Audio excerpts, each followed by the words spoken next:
Sige nga, tingnan nga natin kung bagay sa'yo. Sige, wait. Wow! Bagay nga! Lakas ng dating mo kapag nakasombrero. Bigaon, bahog bilat. Nilalandi mo pala yung boyfriend ko? Hoy, hindi ah. Sa ano naman nalaman yan? Umalis ka nga sa harapan ko. Bigaon. Wow, choose one. 20 million? Or sombrero? Siyempre, 20 million. Aanuhin ko naman tong sombrero. Ha? Bakit naging sombrero to? Ang daya naman. Kakawin ko dito. Kakainis. Rods, bago ba yung sombrero mo? Ito? Oo. Kakabili ko lang kanina. Ay we, sige nga, tingnan nga natin kung bagay sa'yo. Sige, wait.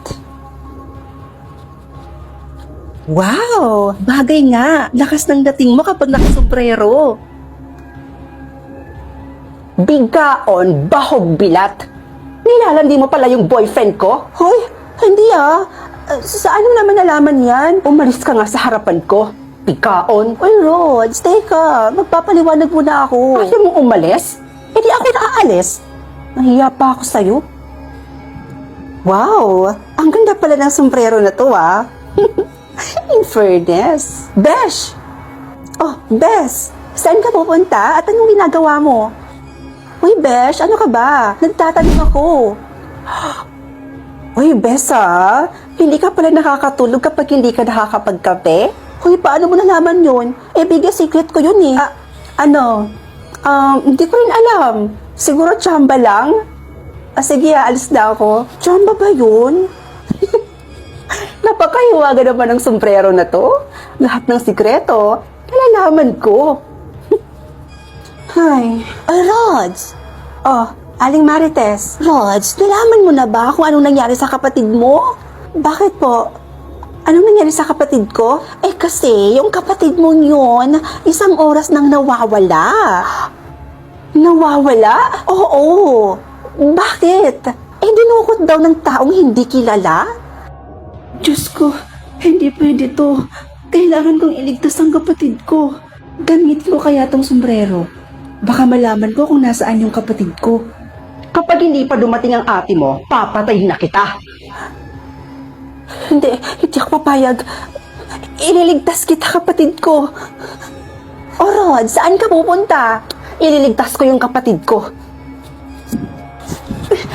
Malahimik ka. Pakawalan mo yung kapatid ko. Ate? Ate! Mabuti naman at dumating ka na. Tita Mirna? Ikaw? Ikaw ang kumidnap sa kapatid ko? Ako nga. Bakit mo ginagawa to? Pakawalan mo yung kapatid ko. Papakawalan ko lang yung kapatid mo sa isang kondisyon. Ibigay mo sa akin yung mahiwagang sombrerong suot-suot mo ngayon.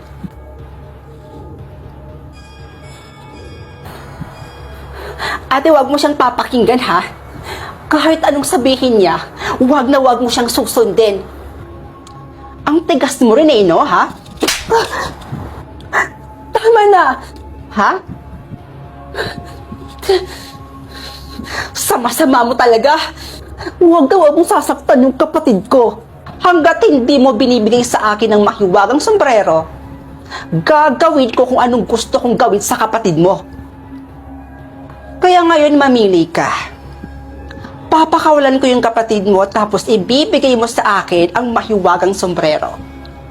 Or, hindi mo na lang ibibigay sa akin ang mahiwagang sombrero, pero kikitilin ko ang buhay ng nag-iisa mong kapatid.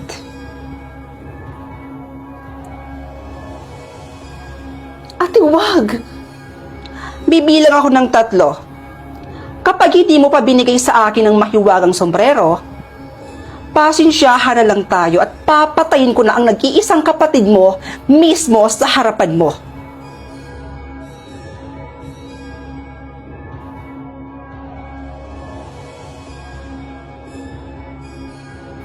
Isa, 2, 3.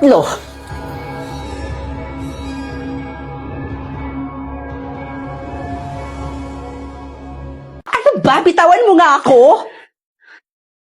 Sino ka ba, ha?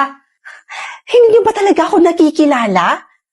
Pinagsasabi mo, hindi nga kita kilala. Maalala pa kaya? Ma, ako po yung bunso niyong anak.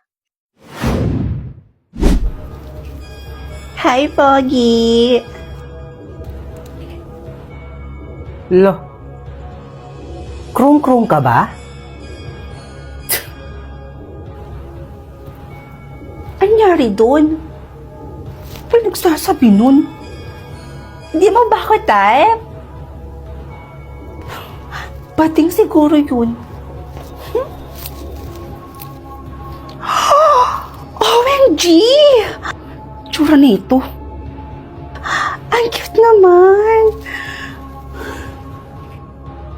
Bawal galawin yan kung hindi rin naman bibilhin.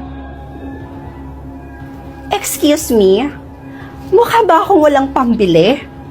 FYI ang dami kong pera at ang ganda-ganda pa ng bag ko. Sus, para kanino ba yan? Para sa anak mo? Wala pa akong anak. Para sa akin to. Sa akin. Seryoso ka? Hindi yan bagay sa'yo. Pakilapag na yan dyan. Sama nito. Kala mo naman kagandahan. Mas maganda ako sa'yo, te. Mas maganda ako sa'yo. Tsura nito. Oy, miss. Saan ang bagay sa akin dito? Ito ba? Or ito? Ma'am? Ma'am, para po ba... para po ba talaga sa inyo? Para po ba talaga sa inyo yan?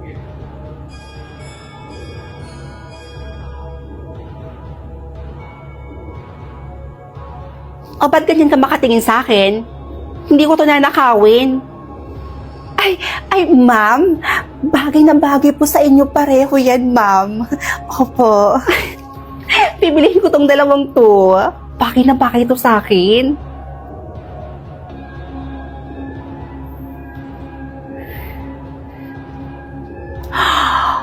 Oh my God, bar! Ang ganda naman ng bar na to. May ID ba kayo? Huy! Alam ko naman na mukha pa akong 14, pero nasa tamang edad na ako. Alam ko naman ho na hindi na kayo bata. Ayan, gusto ko lang ho talagang malaman, kung magbabarba talaga kayo? Ha? Ano bang ibig mong sabihin? Excuse me po, Manong Guard. May nakita po ba kayong... okay na po, nakita ko na. Nandito lang pala kayo. Kanina pa kami hanap sa inyo. Nandito lang po pala kayo. Saan po ba kayo nagsisipunta? What? Kilala ba kita? Sino ka ba? Halinga muna kayo.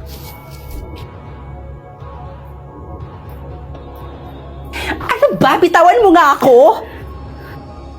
Sino ka ba, ha? Kung saan pa kami nagpunta para lang mahanap kayo. Pero nandito lang pala kayo.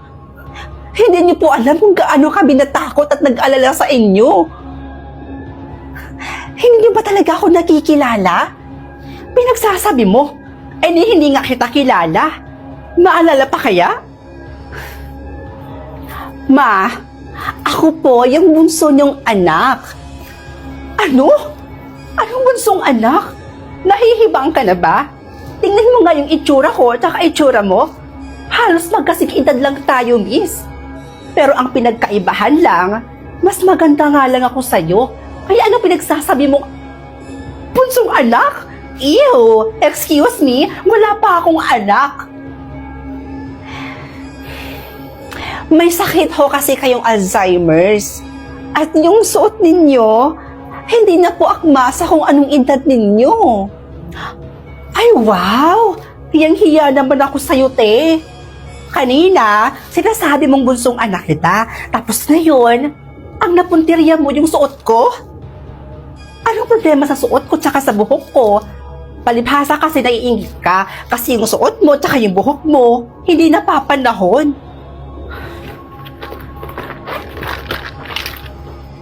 O ito, salamin.